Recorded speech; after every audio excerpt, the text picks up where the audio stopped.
Kalau dia menurut dia setuju, dia bilang setuju tuh. Dia gak peduli tuh kalau lawannya lebih dapat kredit dari dia. Itu kan bukan politisi kalau menurut gue tuh. Tahu banyak ya. Ini rakyat merdeka apa cek-ricek. Sebetulnya. Kalau Anies mah nggak ada opsi 2 putaran, dia ini mah susah. Karena mentok angkanya di 24, 25. Nah kalau Ganjar, dia punya opsi banyak. Dia bisa menang 1 putaran, dia bisa masuk 2 putaran, habis itu menang ya. Habis itu menang, jadi ada 3 dia. Tapi begitu dia kecil, di bawah Anies, ya nggak akan 1 putaran.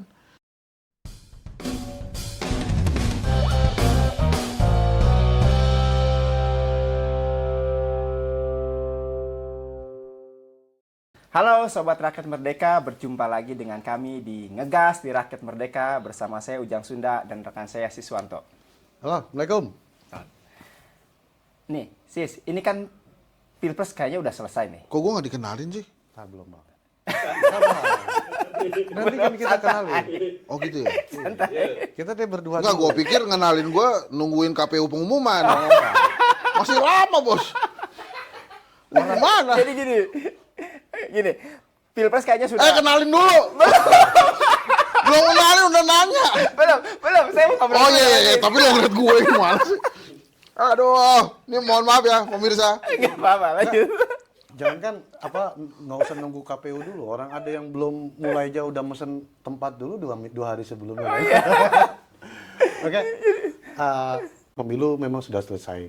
Quick count sudah keluar walaupun belum masih nunggu dari putusan KPU, tapi semua orang sudah menganggap bahwa 02 yang menang versi quick count adalah juara pemilu presiden 2024. Untuk membahas itu kena banyak sekali kejutan-kejutan di kemarin di hari pencoblosan itu, dan sekarang kita kedatangan bintang tamu yaitu dari pendiri lembaga survei, lembaga kedai kopi, Bang Henry Satrio. Ya. Bang.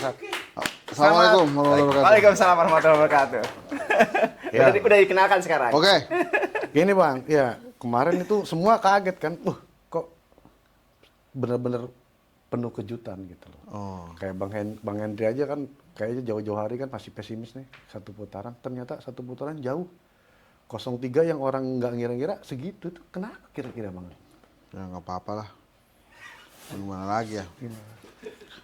Gini bos, kalau dari awal saya bilang saya setuju 1 putaran, ntar nggak rame kan, jadi saya harus jaga terus 2 putaran, dan ternyata juga 2 putaran juga kan. Sebetulnya kalau tentang 02 ini, dekat ini hubungannya sama saya. Dulu tuh saya waktu SD, SDN 02 pagi bos.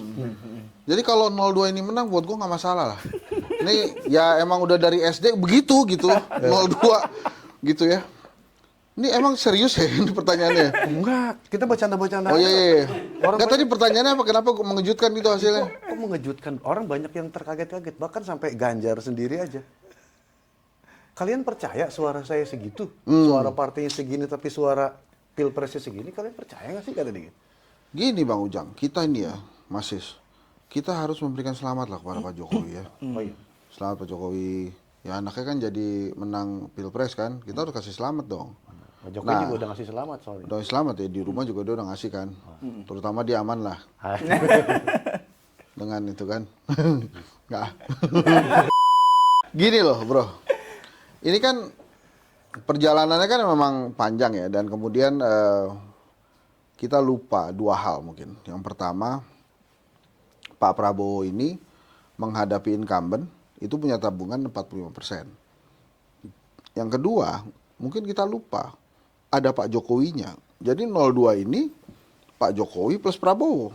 Sebetulnya dengan hasil 58-59 itu menurut gue sih masih kecil tuh. Tapi memang kenapa dianggap mengejutkan, karena tadinya kan kita pikir ada sebuah perlawanan yang luar biasa dari 01 dan 03 kan. Tapi kan 01-03 juga udah lama membicarakan itu. Film Dirty Vote keluar juga sudah membicarakan tentang potensi-potensi kecurangan. Tapi kan bangsa ini kan memang banyak yang penting perutnya kenyang ya. Sehingga pada saat ada bansos, ada BLT dan lain-lain ya, yang kepikiran ya pengen dilanjutkan, yang paling dekat melanjutkan ya Pak Prabowo gitu. Dulu kan juga Bung Karno dan Bung Hatta itu pada proses menuju ke kemerdekaan itu mendapatkan dukungan dari masyarakat kan nggak segampang yang kita pikir. hal pertama yang harus mereka kerjakan itu meyakinkan bangsa dan negara, meyakinkan warga negara waktu itu bahwa dijajah Belanda ini salah. Kita harus merdeka. Itu kan setengah mati tuh, meyakinkan itu kan. Jadi kalau kemudian sekarang akhirnya ada kekuatan macam-macam yang mendukung Prabowo Gibran, ya menurut gue sih ini kan dugaan semua ya. Ya ada yang bilang, wah ini media sosialnya bagus. Enggak bos. Doktoral gue itu tentang momentum politik. Salah satu variabelnya itu adalah aktivitas media sosial. Nah aktivitas media sosial kalau di disertasi gue itu tidak memiliki signifikan pengaruh, tidak memiliki pengaruh yang signifikan terhadap elektabilitas. Apa yang mempengaruhi itu? Ada modal sosial, kemudian gaya kepemimpinan dan lain-lain lah. Jadi enggak aktivitas media sosial. Jadi memang saya itu menganggap bahwa kemenangan Pak Prabowo ini adalah Jokowi. Karena Pak Jokowi, bos. Karena programnya Pak Jokowi, karena ya Pak Jokowi lah. Karena Pak Jokowi udah pernah menang kan. Abang tadi bilang bahwa masalah perut masih menentukan. Ya. Ya, kita kan ada bansos, banyak Ya. sekali bansos. Setelah ini juga akan ada program makan siang gratis. Nah, Abang sudah ada bayangan apa yang akan dilaksanakan untuk program makan siang gratis dari Pak Prabowo ini? Ya, gimana tuh ya? Apa rakyat Kira-kira. dikasih voucher gitu ya? Atau kalau kita lapar, ada warteg nih. Belok masuk, gitu ya? Ada tukang bakso kita berhentiin. Enggak gitu. Dia nih nggak pernah makan di warteg sih. Warteg itu prosesnya nggak begitu. Begitu kita datang duduk, langsung ada yang ngasih tahu kan, yang bertanya ke kita, mangan, gitu tuh. Begitu kita bilang iya, mangan sini, ya dia udah tuh. Baru kita touchscreen kan, pakai ini. Nah itu apakah kemudian setelah keluar dia catet ya, lapor ke Pak Prabowo gitu ya, warteg, ini Mas Ujang Sunda, makan nasi, telur, ayam, kikil gitu kan. Nah itu kan kita nggak tahu tuh ya, batasannya gimana tuh ya. Terus boleh bungkus nggak? Ya, ya itu kan nggak pernah dijelasin tuh.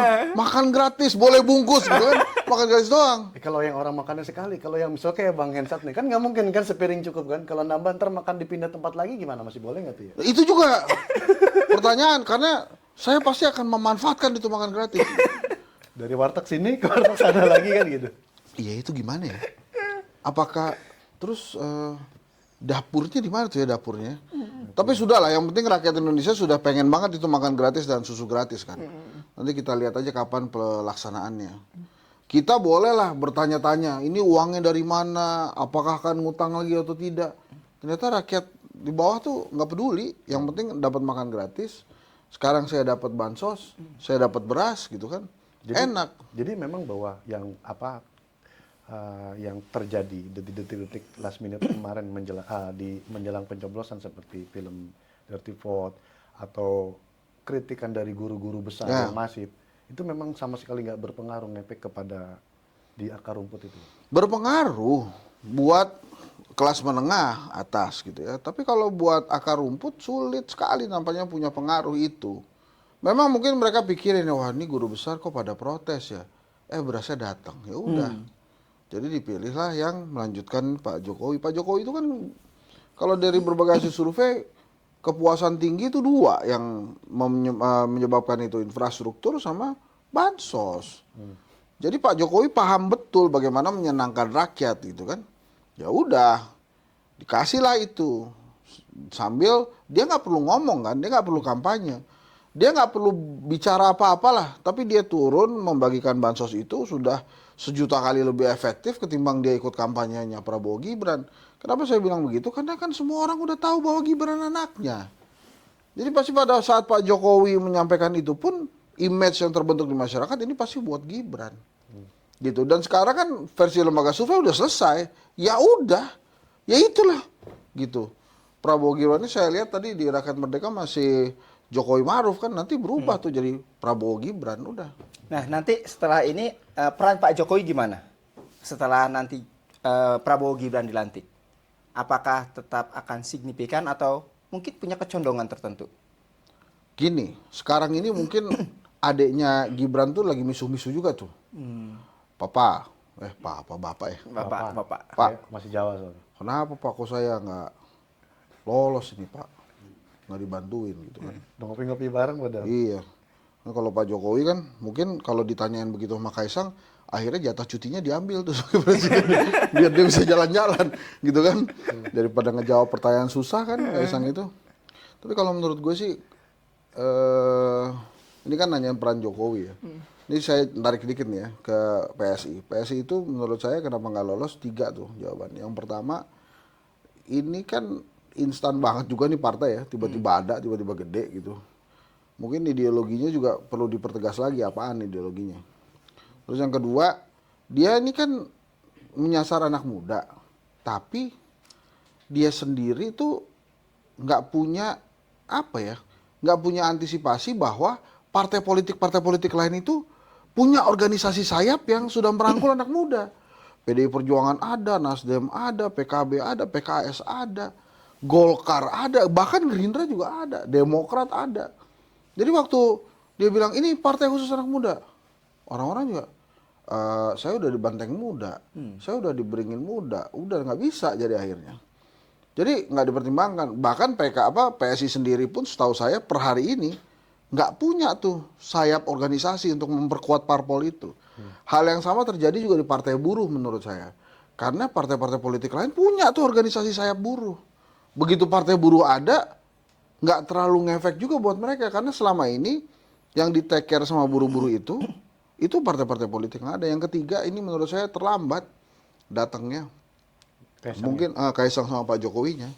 Mungkin kalau itu di 2002-an akhir gitu ya minimal, itu pasti agak bergerak. Kalau misalnya Mas Kaisang itu bisa masuk daftar caleg tetap aja, mungkin beda nih ceritanya. Tapi kan dia juga nggak masuk. Jadi ya walaupun dibilang ikut PSI pilih Jokowi, ya Golkar juga begitu maunya kan, Gerindra juga gitu, maka gagal. Nah sekarang pertanyaan yang tadi, peran Pak Jokowi ini apa? Saya tuh punya pertanyaan hingga saat ini yang belum saya bisa jawab tuh.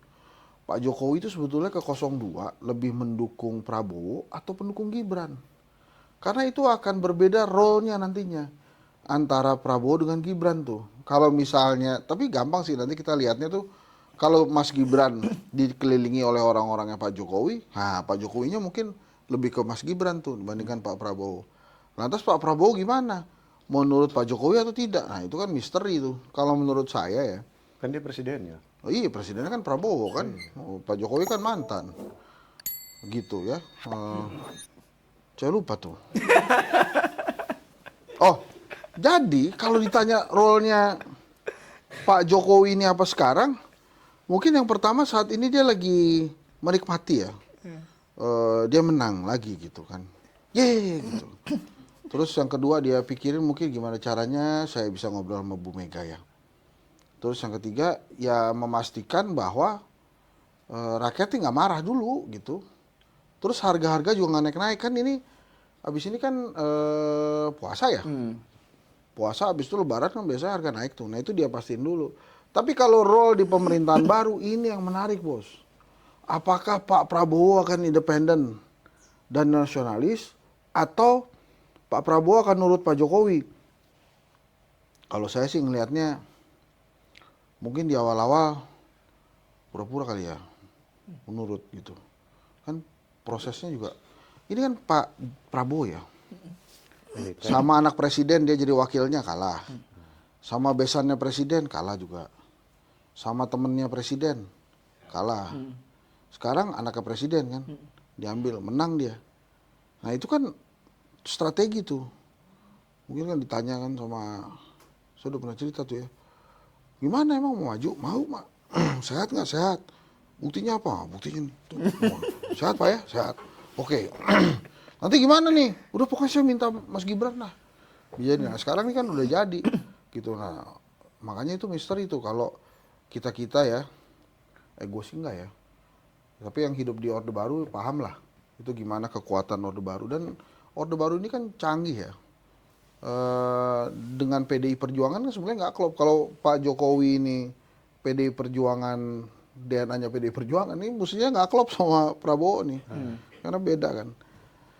Dan nah ini juga nih ada satu hal yang bagus dari quick count parpol. Apa tuh? Kenapa nama Golkar itu lebih tinggi dibandingkan Gerindra?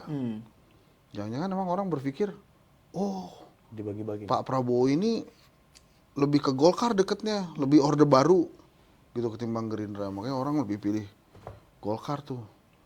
Itu menarik sih pertanyaannya, apakah kita akan masuk kembali ke ranah era Orde Baru atau tidak? Tapi peran Pak Jokowi ini pasti sekarang membingungkan lah ya dia. Sekarang ini sih pasti dia bisa petantang-petantang kalau orang masih presiden kan. Tapi nanti begitu Pak Prabowo-nya menjadi presiden, apa iya kan semudah itu? Kan enggak, menurut saya sih dia presiden, bos. Terus kalau kelihatan dia nggak sehat gitu ya, dia sakit, kan ntar jadi presiden, men. Peralatan tuh ada semua buat dia.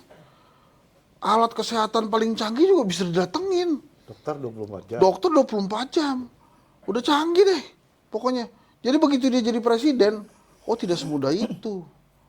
Gitu. Berarti bisa kejadian yang terjadi di Filipina hari ini. Iya, bisa, bos. Bisa kejadi ke Indonesia juga dong. Iya, dulu kan Pak Jokowi juga unyu-unyu juga kan awal-awal jadi presiden, lama-lama kan teger sendiri tuh, nakutin juga kan, karena dia belajar berkuasa itu, belajar ternyata bisa juga ya, belajar itu ternyata berkuasa itu bisa dipelajari. Nah ini menarik nih, kejadian di Filipina kan kejadian mirip ya, ada Bongbong, ada Sarah, sekarang bapaknya Sarah, si Pak Duterte itu, ribut aja sama si Bongbong tuh kan, celah-celahan aja. Apakah mungkin bisa terjadi begitu? Ya mungkin aja.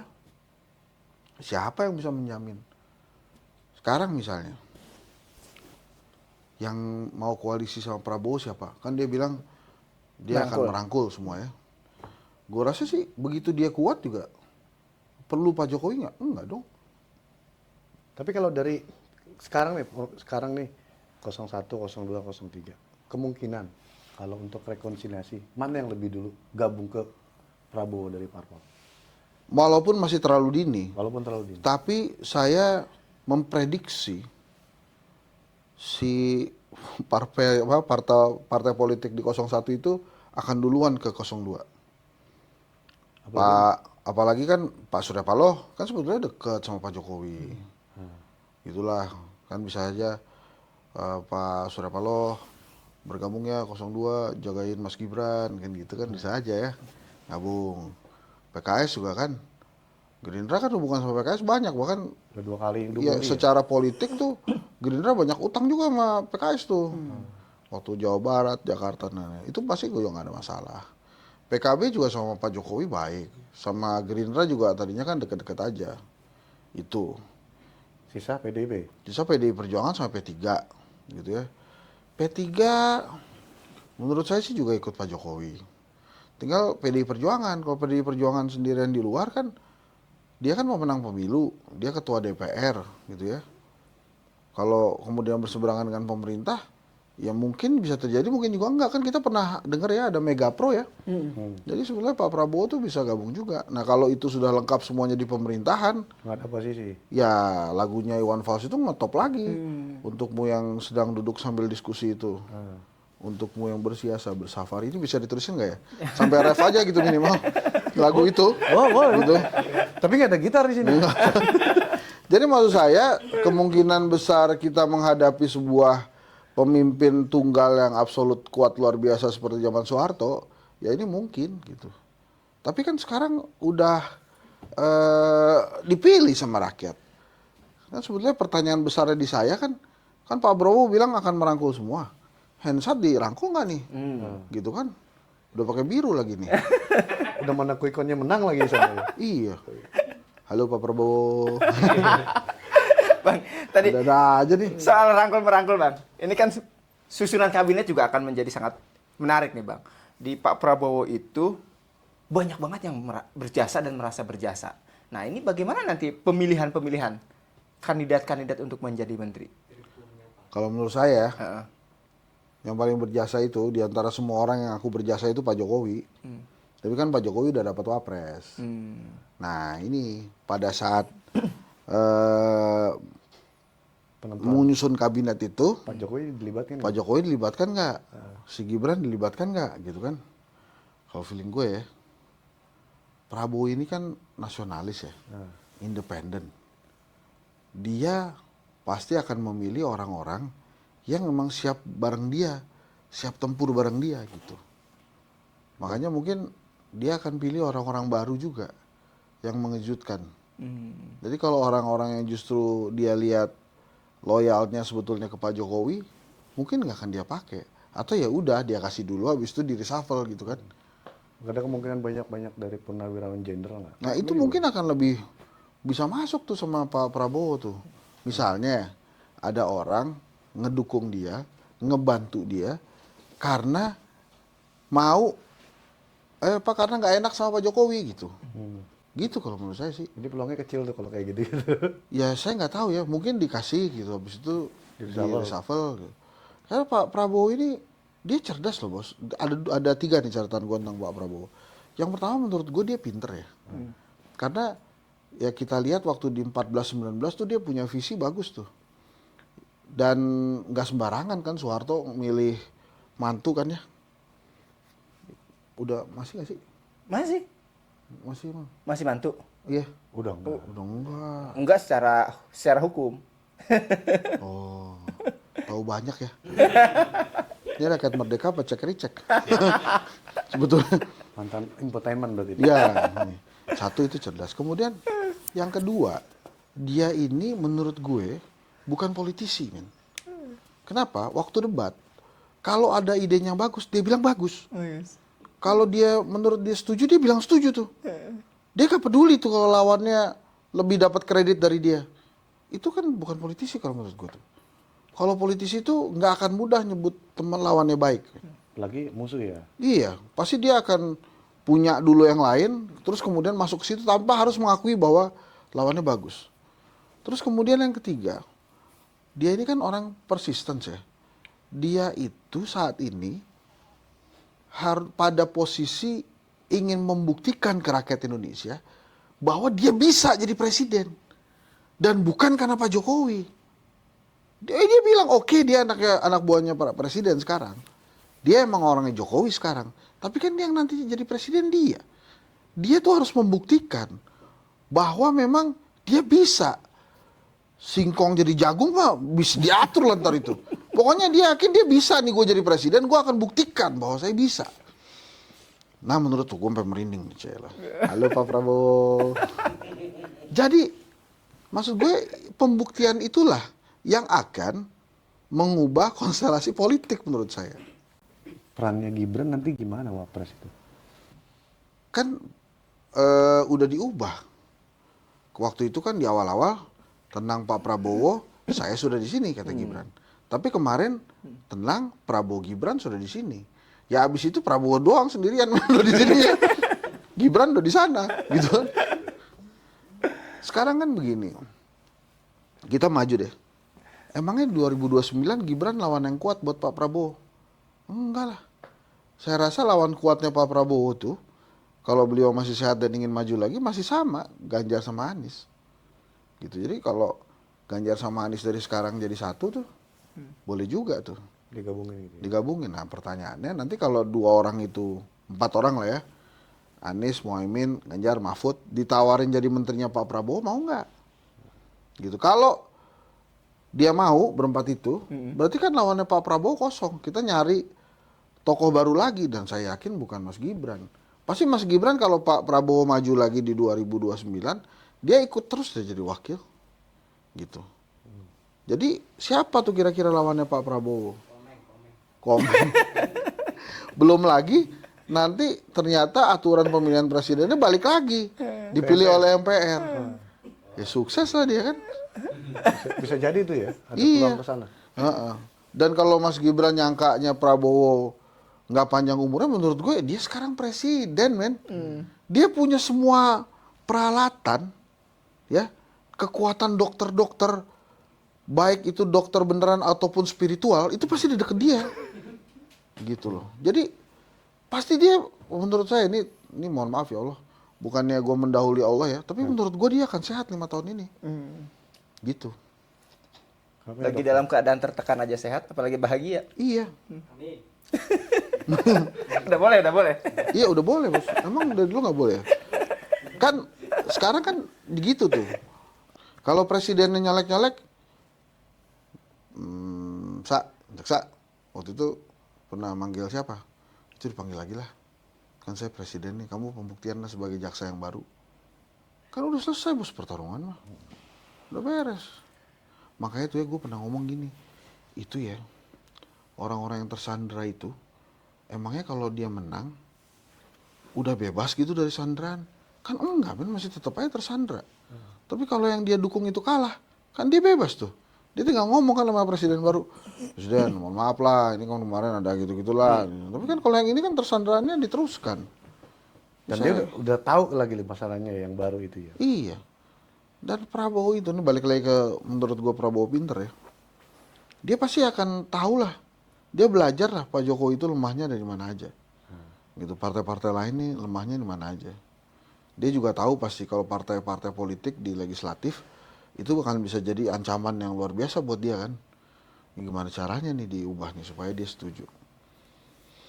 Gitu bos. Jadi kalau menurut gue sih, ya dia udah aman lah. Ya kan kemarin juga begitu quick count selesai, Mas Anies ngomongnya kita tunggu penghitungan. Itu masih Kayak ini nggak sih? Perlu nggak sih? Kayak sekarang kan kita liatin 01, 03 masih teriak kecurangan kita akan buktikan nanti kecurangan itu. Padahal dari 2 kali pilpres kemarin kan yang teriak kecurangan bawa ke MK hasilnya nihil kan? iya. Berarti ini sebenarnya udah nggak ada ini juga loh. Enggak, kalau menurut gue sih udah nggak ngaruh men. Kan kalau mau mencegah kecurangan itu dari proses sebelum pengambilan suara kalau menurut saya sih. Bukan setelah terjadi ya. Bukan setelah terjadi. Karena lebih susah. Kalau misalnya sebelum pengambilan tuh ya diomongin aja. Oh kok misalnya kok aparatnya ikutan, kok bansosnya dikasih, kok ini, wah ini masif nih strukturnya apa kecurangannya udah kejadian kan udah pernah bilang. Kalau dulu waktu itu belum ambil suara kelihatan terstruktur dan masif, nggak mungkin bisa menang, mundur aja dari pilpres. Boleh bang, mundur. Ya pidana sih dia yang mundur gitu. Tapi namanya bagus, tahanan politik lah ya. Iya, tahanan politik karena Kayak Nelson Mandela gitu. iya lah. buat apa berjuang untuk demokrasi yang sebetulnya tidak ada kan? Iya terus dia tapi emang dimaksudkan teruskan gitu Pak Maruf jadi presiden persiapkan pemilu kayak 99 lah 98 99 itulah. Abang udah ngusulin itu yang soal mundur kontestan? Udah 14 hari yang lalu, tapi kan itu kan wacana ya, kan usulan boleh diikutin apa enggak. Tapi kalau sekarang sih menurut saya enggak juga gitu. Dan menurut gue PDI Perjuangan itu kan juga udah mendak kan. Kalau dari hasil quick count itu kan PDI Perjuangannya tetap juara. Juara. Jadi kalau Ganjarnya nggak jadi ya udah nggak apa-apa lah. Maksudnya nggak terlalu ini loh. Kecuali dia tiba-tiba Anjlok. peringkat ketiga gitu ya. Wah itu banteng ketatonnya beneran keluar tuh. Tapi kalau ini mungkin kita kan tetap juara nih di pileg tetap mimpin. Ya udahlah gitu. Ya ini Ganjar emang ya nanti kita siapin aja jadi Tapi lebih kalau kuat. menurut pengamatan abang itu gimana tuh bang? Kok ceritanya bisa apa partainya lebih gede, capresnya malah lebih di rendah? Itu Karena PDI Perjuangan itu bukan adalah calon presiden. PDI Perjuangan ini kan partai politik yang memang DNA-nya itu bersama-sama dengan Soekarno kan. Ibu Mega itu kan orang yang paling mengerti ajaran Soekarno lah. Supaya ajaran ini tidak hilang lekang waktu sama Bu Mega dikasih wadah namanya partai politik PDI Perjuangan. Supaya apa? Ajaran Soekarno-nya jalan terus. Nah, selama kader-kader pendukung PDI Perjuangan ngikutin apa kata Soekarno, aman-aman aja ini si PDI Perjuangan ini. Ya kan buktinya sekarang juga begitu. Bali kalah Ganjar, PDI-nya menang. 50. Berarti kemarin itu kader PDIP belum tentu milih Ganjar dong. Loh ya kan udah teriak-teriak juga si Julhas ini bansosnya bansos Pak Jokowi gitu, bukan bansosnya PAN kan. Jadi partainya memang susah digangguin dan mungkin Pak Jokowi juga terlalu fokus Di Pilpres. di pembagian bansos lah. Saya nggak mau. Nanti kan ada leak. Jadi memang begitu berhasil dikecilkan suaranya Ganjar, kan begini ya. Saya dari dulu tuh sudah memahami bahwa Mas Anies ini paling gede 28. paling kecil ya bisa berapa ya, tapi pasti di atas 20. Jadi waktu itu saya udah nebak, ini saya udah ngomong juga waktu itu, kan kita ngobrol, namanya pengamat, ngobrol sama hampir semua tim ya. Kita udah ngomong juga, ini paling Anies Baswedan, Muhaimin Iskandar ini 24-25%. Jadi kira-kira gimana Hen? Bisa 2 putaran nggak? 2 putaran itu bukan di Anies, Di Ganjar. di Ganjar. Melawan. Ganjarnya tinggi apa rendah? Kalau dia lebih kecil dari Anies, Selesai. selesai. Jadi pilihannya Anies itu, dia menang 1 putaran, atau yang lain menang 1 putaran. Kalau Anies mah nggak ada opsi 2 putaran, dia ini mah susah. Karena mentok angkanya di 24, 25. Nah kalau Ganjar, dia punya opsi banyak. Dia bisa menang 1 putaran, dia bisa masuk 2 putaran, habis itu menang ya. Habis itu menang, jadi ada 3 dia. Tapi begitu dia kecil, di bawah Anies, ya nggak akan 1 putaran.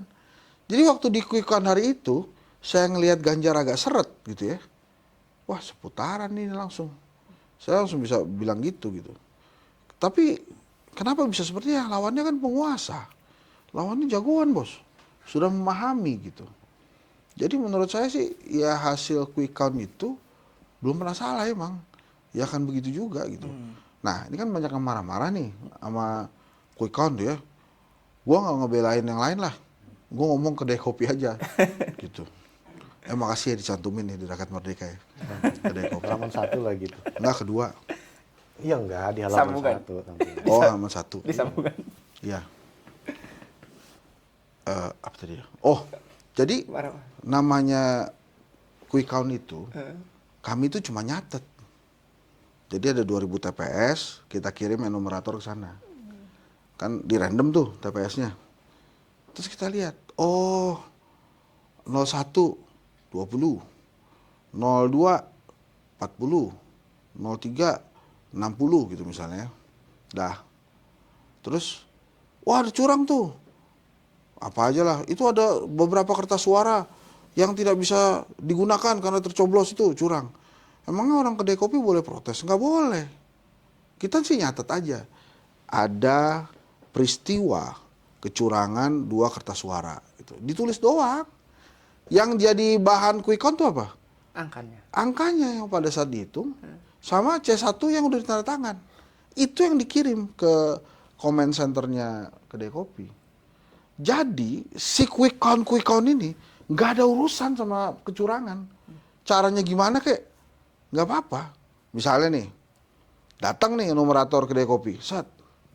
Yang ada cuma ada papan tulis, angkanya ada, terus C1 planonya udah ada, tanda tangan beres. Tapi orang-orangnya nggak ada, padahal kondisinya masih jam 9 pagi misalnya. Tetap ditulis. Ada panitianya doang. Ya ditulis, makanya oh itu hasilnya, ya udah. Hasilnya. Nanya kita, itu orang-orang pada kemana? Bukan urusan kita bos. Gitu. Bukan pengawas, bukan Bukan. petugas gitu kan. Iya. Tapi Jadi kan, makanya ketika itu sekarang cepat. juga orang pada ini kan pada mempersalahkan kan yang kayak data Sirekap KPU kan yang berubah-berubah. Kemarin Anies 41%, tiba-tiba turun lagi katanya ada salah angka.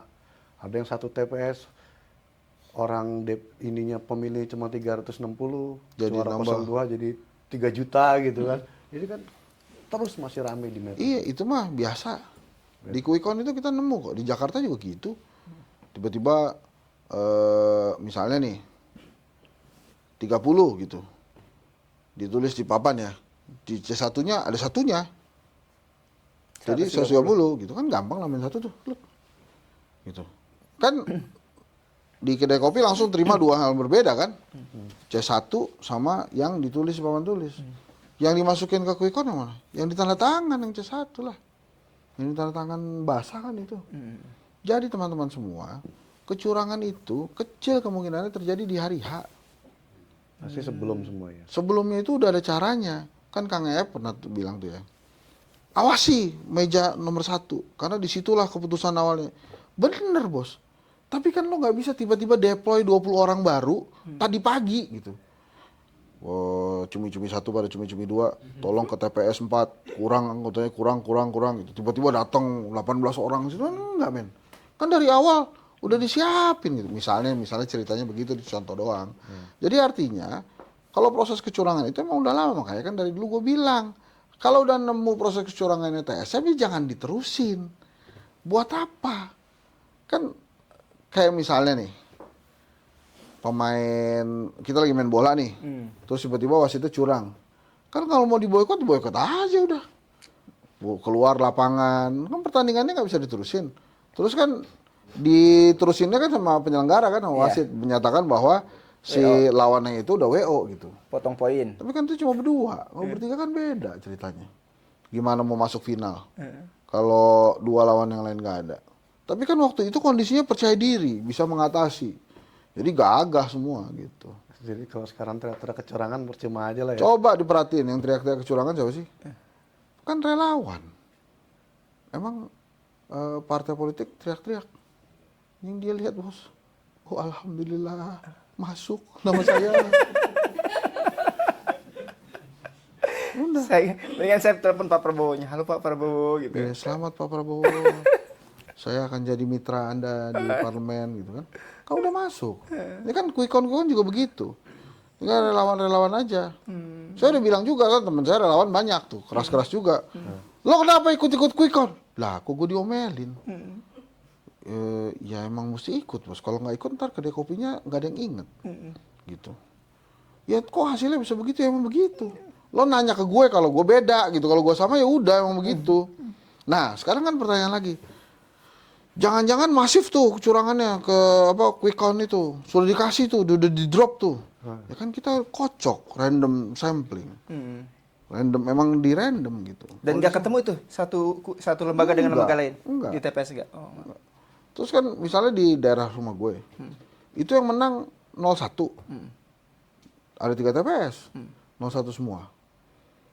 Tapi tadi saya cek juga di kelurahan itu. TPS yang lain banyak menang 02 juga. Dan Anies kan menang di Jakarta tipis aja tuh sama Prabowo tuh. Tergantung nanti hasilnya kan. Cuma 3 provinsi Mas Anies menang tuh. DKI, Aceh, Sumatera Barat, sama DKI. DKI tipis. Jawa Barat yang PKS-nya udah luar biasa aja kan kalah. Tapi PKS sama Gerindranya kan belum tentu juga PKS-nya kalah jauh. Jadi 2 hal yang berbeda antara partai politik dan kelihatannya tipikal orang Indonesia ya. Dia kalau ganti kertas ganti pikiran udah. Sama waktu kita ujian kan. Begitu ganti kertas juga beda lagi nih tulisannya. Karena contekannya juga beda kan. Ini begitu dicoblos selesai 1, 2, 3 gitu. Begitu ganti lagi udah terserah. Iya makanya kemarin itu orang nyoblosnya DPR partai ini, DPRD-nya provinsi partai yang ini, DPRD kabupaten kota iya. ini. Lah selesai nyoblos, anak gue juga nanya, tadi kok aku nggak ketemu Komeng ya? Kan lo Jakarta, Man. Komeng kan nggak di situ. Gitu. Jadi dia lama tuh kok. Lama banget anak gue. Dia baru pertama kali nyoblos tuh. Dia cari-cari kayaknya. Dicari tuh kok nggak ada Komeng. Begitu selesai, Pak, aku nggak ketemu Komeng DPD. Ya enggak, itu dia provinsi lain. Dia bukan di Jakarta gitu.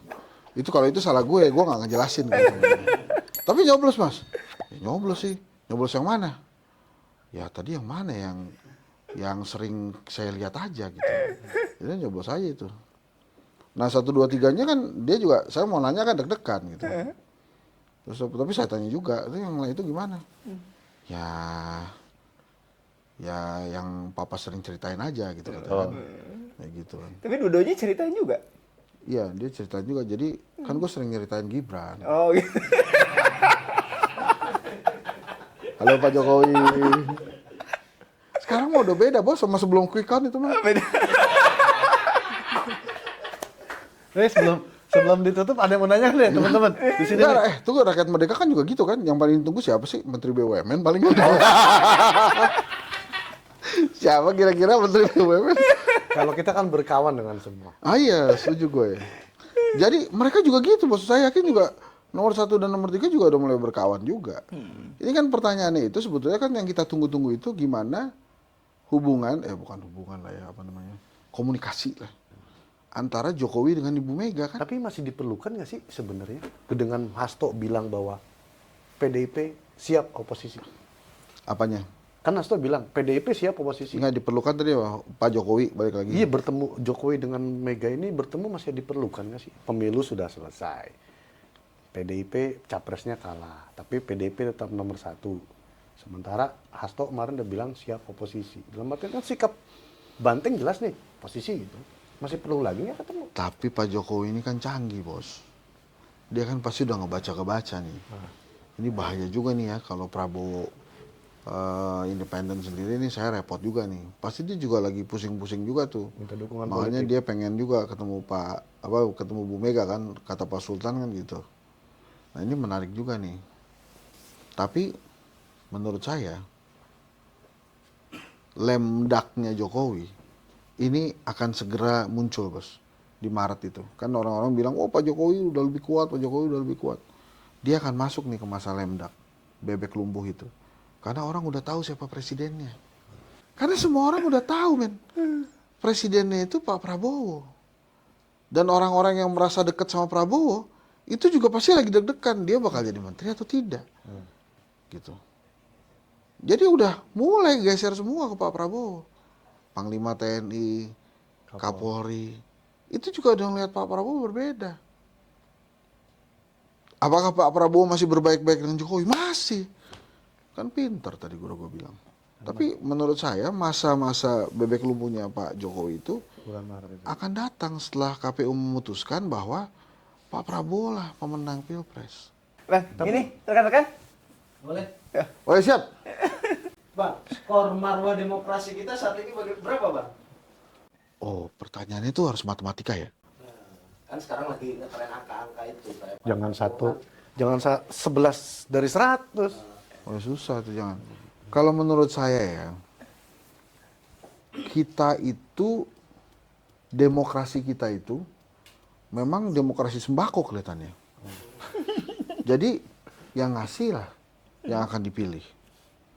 Jadi belum masuk ke dalam tatanan demokrasi yang di level 8 atau level 9. Kelas yang substansial ya. Iya, itu kan substansi banget tuh.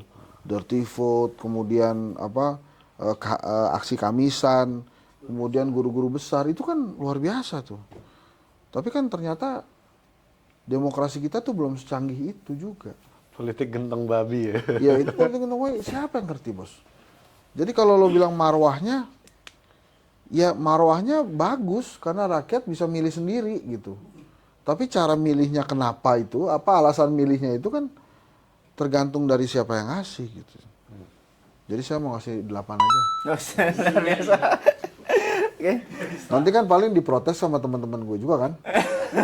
8 dari berapa nih? Dari 10, dari 10. 8 dari 100 kan kacau. Kenapa juga gue bilang begitu? Karena pemilunya lancar. Masalah kemudian gimana milihnya, itu kan rakyat milih.